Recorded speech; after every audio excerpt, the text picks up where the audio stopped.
Hello friends, digital marketing with AI के इस course में आपका स्वागत। पिछले सेशन में जहां हमने देखा बिजनेस क्या होता है, प्रोडक्ट क्या होता है, सर्विस क्या होती है, इन सब चीज़ों की बेसिक सी जानकारी हमने ली।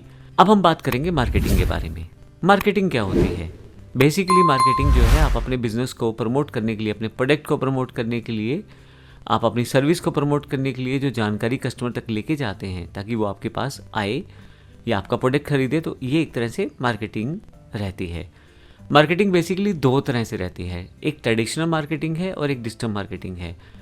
मैं ट्रेडिशनल मार्केटिंग की बात करूं तो मोटे मोटे तौर पे ये ऑफलाइन तरह की मार्केटिंग रहती है, ऑफलाइन चैनल्स के साथ। अब इसका मतलब ये हुआ, जैसे हम पहले से देखते आए हैं कि अगर आपको अपनी किसी दुकान की मार्केटिंग करनी है तो आप क्या करेंगे? आपने फ्लैक्स लगा दिया, आपने बोर्ड लगा दिए, आपने बैनर्स लगा दिए, पोस्टर्स लगा दिए, आपने टीवी पे ऐड दे दी, रेडियो पे ऐड दे दी, जो लोकल केबल टीवी है उस पर ऐड दे दी। तो एक तरह से ट्रेडिशनल मार्केटिंग जो है वो एक तरह से एक पुराना और एक ट्रेडिशन वर्जन है जो आज की डेट में भी बहुत ज़्यादा इफेक्टिव है।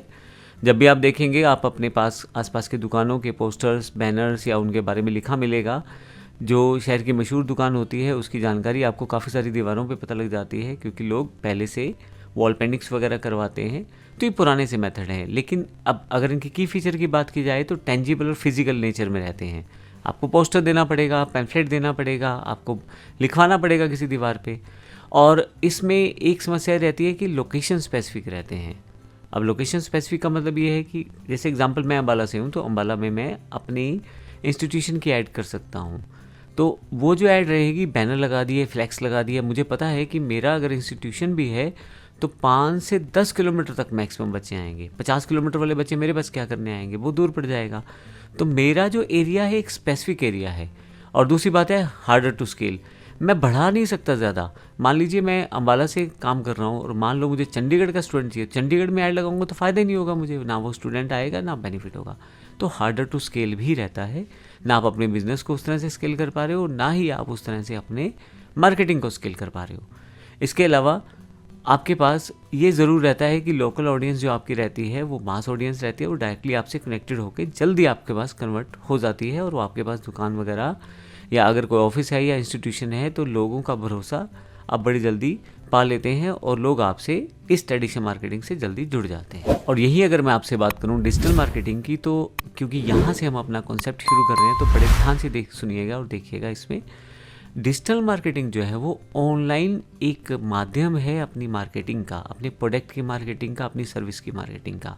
आप अपने प्रोडक्ट को, सर्विस को ऑनलाइन प्लेटफॉर्म पे लेके जाते हैं, डिजिटल चैनल्स पे लेके जाते हैं। पहले से आपके पास काफ़ी सारी चीज़ें होनी चाहिए ताकि आप अपनी इन्फॉर्मेशन, अपने प्रोडक्ट्स की जानकारी पूरी तरह से दे पाएँ, तभी तो कस्टमर आएगा। आप अपनी सर्विस या प्रोडक्ट की जानकारी नहीं दोगे तो कस्टमर क्यों आएगा? तो डिजिटल मार्केटिंग इस प्रोसेस में इम्पोर्टेंट रहता है जब आप अपने किसी ऑनलाइन प्लेटफॉर्म के माध्यम से अपने कस्टमर तक पहुंचते हैं और आप कहीं ना कहीं उसको सर्विस या प्रोडक्ट दोनों तरह की चीज़ें आप प्रोवाइड करवा सकते हैं। तो एक तरह से ऑनलाइन मोड है, ऑनलाइन प्लेटफॉर्म्स का मोड है। अब मैंने जैसे बोला डिजिटल मार्केटिंग, तो इसके लिए डिजिटल चैनल्स हैं। आप अपनी जानकारी कैसे दोगे सामने वाले को? आपके पास वेबसाइट्स हैं, आप अपनी वेबसाइट का नाम रख के एक वेबसाइट बना सकते हो। इस कोर्स में हम हर एक टॉपिक को कवर करने वाले हैं। हम देखेंगे कि वेबसाइट कैसे बनती है और हम लोग कुछ टेम्पलेट्स भी आपको ऑफर करेंगे जिसमें आप आसानी से अपनी वेबसाइट बना पाओगे। इसी तरह से सोशल मीडिया प्लेटफॉर्म्स का कैसे यूज़ कर सकते हो आप, जैसे फेसबुक, इंस्टा का किस तरह से यूज़ करते हुए अपनी मार्केटिंग कर सकते हो। सर्च इंजन्स हैं, ईमेल हैं, मोबाइल एप्लीकेशंस हैं। तो कहीं ना कहीं टेक्नोलॉजी जो है डिजिटल मार्केटिंग को आसान बनाती है और कहीं ना कहीं आप सामने वाली जो ऑडियंस है, जो आपके लोग हैं जिन तक आप पहुंचना चाहते हो, वहाँ तक आप जा सकते हो। अभी सब चीज़ों की जानकारी लेंगे हम बारी बारी से, लेकिन डिजिटल मार्केटिंग का तरीका ही यही है कि आप उन लोगों तक जाएं जो लोग आपसे जुड़ना चाहते हैं। इसको आप ऐसे समझेंगे जैसे मैं कोई कोर्स बेचना चाहता हूँ। मान लीजिए यही वाला कोर्स है digital marketing with AI course. मुझे किन को बेचना है? मुझे बिजनेसमैन को बेचना है, मुझे उन टीचर्स को बेचना है जो पढ़ाते हैं, मुझे उस स्टूडेंट्स को बेचना है जो देखना चाहता है उसे। तो अगर मैं इस मार्केट में हूँ तो मुझे पहले से पता है कि डिजिटल मार्केटिंग करते हुए मुझे अपना कोर्स ऑनलाइन लेके जाना है और किस तरह से उसे बेचना है। जब बेचने की बात करूँगा तो उसके सभी इम्पोर्टेंट फैक्ट्स को, मैं जानकारी को अपनी साइट पे, अपनी मेल पे, सर्च इंजन्स में कनेक्ट करने की कोशिश करूँगा। बहुत सारी चीज़ें वहाँ पे रहेंगी। तो इसमें सबसे इम्पोर्टेंट की फीचर रहता है कि आपका यहाँ ऑनलाइन रहता है और डेटा ड्रिवन, यानी कि डेटा पे आधारित रहता है। स्केलेबल है ये, आप आसानी से इंटरनेशनली भी अपना बिजनेस कर सकते हैं अपने घर से बैठे बैठे ही। यही डिजिटल मार्केटिंग की पावर है। और सबसे अच्छी बात है कि आप प्रिसाइज टारगेटिंग कर सकते हैं। आप इसका मतलब कैसे समझिएगा, आप एक सपोज करें फ़ोन बेचना चाहते हैं ऑनलाइन, तो आपको फ़ोन किसे बेचना है? उस व्यक्ति को जो अपना फ़ोन अपग्रेड करना चाहते हैं, नया फ़ोन लेना चाहता है। इस तरह के क्लाइंट्स को कैसे ढूंढा जाए, क्योंकि ऑनलाइन तो बहुत सारे लोग बैठे होते हैं। अब यहाँ पे डिजिटल मार्केटिंग में गूगल और फेसबुक जैसी कंपनियाँ आपकी मदद करती हैं। उनके पास पहले से ही करोड़ों लोगों का डेटा है, उनकी जानकारियाँ हैं। तो जब आप उनके माध्यम से एडवर्टाइजमेंट प्रोसेस में जाते हो तो आपको इन चीज़ों का बड़ा बेनिफिट मिलता है। आप डायरेक्ट में मार्केट कर सकते हो कहीं ना कहीं, और जब आप इन माध्यम का प्रयोग करते हो जैसे फेसबुक और गूगल, तो काफ़ी सारा डेटा वहाँ रहता है और आप उसका यूज़ कर पाते हो। तो प्रिसाइज टारगेटिंग का मतलब ये था कि वो कस्टमर जिस तक वो ऐड जाना चाहिए वहीं पे वो जाए। एग्जाम्पल, मुझे मोबाइल बेचना है और मोबाइल बेचने के लिए मैं मोबाइल के लिए ऐड लगा देता हूँ, लेकिन अगर किसी को टीवी लेना है और मेरी ऐड उसको दिखाई देगी तो हम दोनों के लिए नुकसान हो जाएगा, क्योंकि मुझे मोबाइल बेचना है और सामने वाले को टीवी लेना है। तो प्रिसाइज टारगेटिंग का मतलब है मेरी ऐड वहाँ जानी चाहिए जहाँ पे सामने वाले को मोबाइल लेना है। ये हम सब चीज़ें आने वाले सेशंस में समझेंगे। तो इस तरह से प्रिसाइज टारगेटिंग को पर्सनलाइज एडवर्टाइजमेंट करके हम अपने प्रोडक्ट को आसानी से सामने तक पहुँचा सकते हैं। ट्रेडिशनल मार्केटिंग और डिजिटल मार्केटिंग में कुछ फ़र्क है। मैं इनका एक छोटा सा चार्ट बना रखा है, इसकी मैं जानकारी आपको देता हूँ। अब हम ट्रेडिशनल मार्केटिंग और डिजिटल मार्केटिंग के कुछ मेन डिफरेंसेस समझते हैं, किस तरह से ये चीज़ें दोनों काम करती हैं। ये बताने का रीज़न क्या है, आपको पता रहना चाहिए कि हमें हमारी डिजिटल मार्केटिंग की पावर क्या है, किस तरह से अपन अपने प्रोडक्ट और सर्विसेज को अपने एग्जैक्ट क्लाइंट तक लेके जा सकते हैं। तो सबसे पहले बात करते हैं आपके पास एस्पेक्ट्स में मीडियम। जो मीडियम रहता है ट्रेडिशनल मार्केटिंग में ऑफलाइन प्लेटफॉर्म्स रहते हैं, जैसे टीवी है, न्यूज़पेपर है, रेडियो है।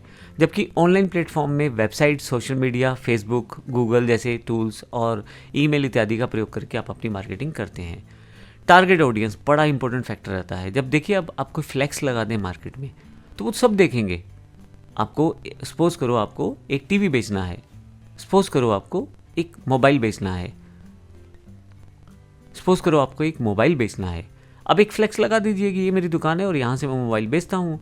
लेकिन अब जो लोग सामने देख रहे हैं उनको मोबाइल की ज़रूरत है या नहीं है, वो उन सब के लिए अवेलेबल है ऐड। अब मुझे टीवी लेना है, फ्रिज लेना है, एसी लेना है, लेकिन मेरे पास वो बैनर लगा हुआ है। अब वो बैनर एक खास जगह पे लगा हुआ है जहाँ पे वो लोग जब जाते हैं तो वही वो लोग देख पाएंगे। तो एक ब्रॉड और जनरलाइज ऑडियंस आपकी वहाँ बैठ जाएगी, यानी कि आपको जो ऐड जहाँ तक पहुँचानी है अब शायद नहीं पहुँचा पाए। बहुत सारे लोग आपसे क्वेरी करेंगे, बिना वजह की क्वेरी भी कर लेंगे, आपका बोर्ड देखते ही बोलेंगे चलो रेट ही पता कर लेता हूँ। तो एक ब्रॉड ऑडियंस बन जाती है। उसमें से कई बार वो ऑडियंस आपके काम की नहीं भी रहती। 50 लोग क्वेश्चन पूछेंगे लेकिन मोबाइल कोई नहीं लेगा। लेकिन जब हम डिजिटल मार्केटिंग की बात करते हैं तो डेमोग्राफिक्स, बिहेवियर, इंटरेस्ट, ये 3 टर्म्स हैं, इनको ध्यान रखिएगा। इनके आधार पे आप अपनी मार्केटिंग करते हैं।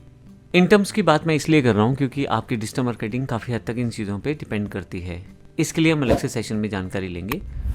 अगर हम कॉस्ट की बात करें तो प्रोडक्शन और प्लेसमेंट कॉस्ट की वजह से आपके पास ये थोड़ा सा एक्सपेंसिव हो जाता है ट्रेडिशनल मार्केटिंग। आप फ्लैक्स लगाएंगे तो बड़ा महंगा पड़ जाएगा।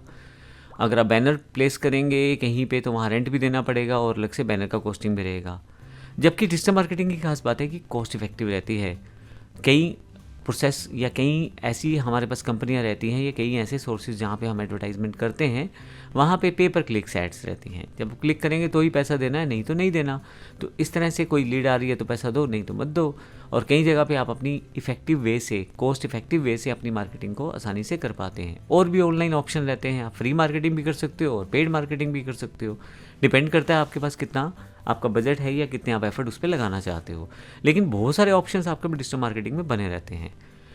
एक रीच की समस्या रहती है ट्रेडिशनल मार्केटिंग में। आप जियोग्राफिकली बाउंड्रीज में बन जाते हो। मैं अम्बाला से हूँ तो मैं अगर इंस्टीट्यूशन है मेरा तो मेरे पास अम्बाला तक के ही स्टूडेंट आ सकते हैं, मेरे पास अम्बाला तक के स्टूडेंट्स ही आ सकते हैं। जबकि डिजिटल मार्केटिंग में ग्लोबल रीच बैठ जाती है।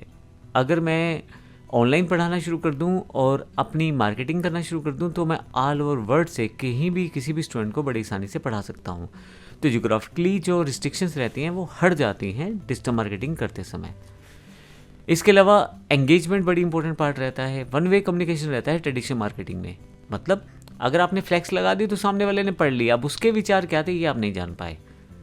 मान लीजिए आपने एक मोबाइल की ऐड लगाई मोबाइल बेचने के लिए, सामने वाला जो है वो हो सकता है किसी कंपनी का एम्प्लॉय हो, कोई अपना बिजनेस करता हो, किसी कंपनी का कोई बॉस हो। अब उसको मोबाइल चाहिए नहीं चाहिए वो आपसे कम्युनिकेट थोड़ी कर सकता, आपने नंबर तो डाल दिया है, बहुत ज़्यादा होगा वो नंबर मिला के तब बात करेगा, तो आपसे बातचीत शुरू होगी। लेकिन खुद में वो traditional marketing one way communication ही है, पोस्टर या बैनर कुछ उसको जितना बताना चाहते हैं उससे ज़्यादा नहीं बता पाते, ना वो पूछ पाता है, तो कहीं ना कहीं उसको आपसे जुड़ना पड़ेगा। डिजिटल मार्केटिंग का सबसे बड़ा बेनिफिट ये है कि एक टू वे इंटरेक्शन है। टू वे इंटरेक्शन का मतलब ये हुआ है एक तरह से कि अगर आप इसको ध्यान से समझें तो डिजिटल मार्केटिंग में मैंने एक सर्वे कर लिया, मान लीजिए एग्जांपल, या मान लीजिए कमेंट्स मुझे मिल गए मेरी किसी ऐड पे, किसी ने लाइक कर दिया, किसी ने मेरे से चैट कर लिया, तो एक टू वे इंटरेक्शन है, साथ साथ क्लाइंट आपसे बात कर पा रहा है। अब इसमें बड़ा इंपॉर्टेंट रूल रहता है, जब क्लाइंट आपसे बात कर पा रहा है तभी तो कन्वर्ट होगा, आप उसके क्वेश्चन आंसर सॉर्ट आउट करोगे तो आगे चलेगा वो। इसी तरह से कैंपेन परफॉर्मेंस जो होती है ट्रेडिशनल मार्केटिंग में, यानी कि एक एडवर्टाइजमेंट जो कॉस्टिंग रहती है वो थोड़ा सा कैलकुलेट करना मुश्किल हो जाता है या ज़्यादा हो जाता है वहाँ पे। और डिजिटल मार्केटिंग में हर चीज़ पहले से तय है। आपके पास दो बड़ी कंपनियां जो डिजिटल मार्केटिंग में प्लेटफॉर्म्स में है, गूगल और फेसबुक, ये कुछ इस तरह के टूल देती हैं जिसमें आपको खुद ही पता लग जाता है कि आपकी ऐड कितने लोगों तक गई, उन लोगों ने आपकी ऐड को लाइक किया या फॉलो किया उन चीज़ों को, और कहीं ना कहीं वो जो व्यक्ति है जिसने ऐड देखी उसने फॉर्म वगैरह भरा। इतने सारे टूल देती हैं कंपनियां कि आपके बड़ा आसान हो जाता है सब चीज़ें मैनेज करना। फ्लेक्सिबिलिटी थोड़ा सा मुश्किल हो जाता है अगर आपने एक बार लॉन्च कर दी ट्रेडिशनल मार्केटिंग प्रोसेस, आपने बैनर छपवा दिए, फ्लैक्स छपवा दिए, अगर कुछ चेंज करना है तो आप अटक जाते हो वहाँ पे, क्योंकि कॉस्टिंग तो डबल हो जाएगी वहाँ पे। जबकि डिजिटल मार्केटिंग में ऐसा नहीं है, डिजिटल मार्केटिंग में टाइम सेविंग रहता है, आप कभी भी कुछ भी चेंज कर सकते हो। आपने एक बैनर बनाया, अब आपको लगता है कि ठीक है बैनर में मैं एक चीज़ डालना भूल गया, कुछ फ्री गिफ्ट से डालना भूल गया, दोबारा बना लो, दोबारा भेज दो, तो सामने वाले को भी आसानी से पता लग जाएगा। जबकि ये चीज़ें करना ट्रेडिशनल मार्केटिंग में बड़ा मुश्किल था।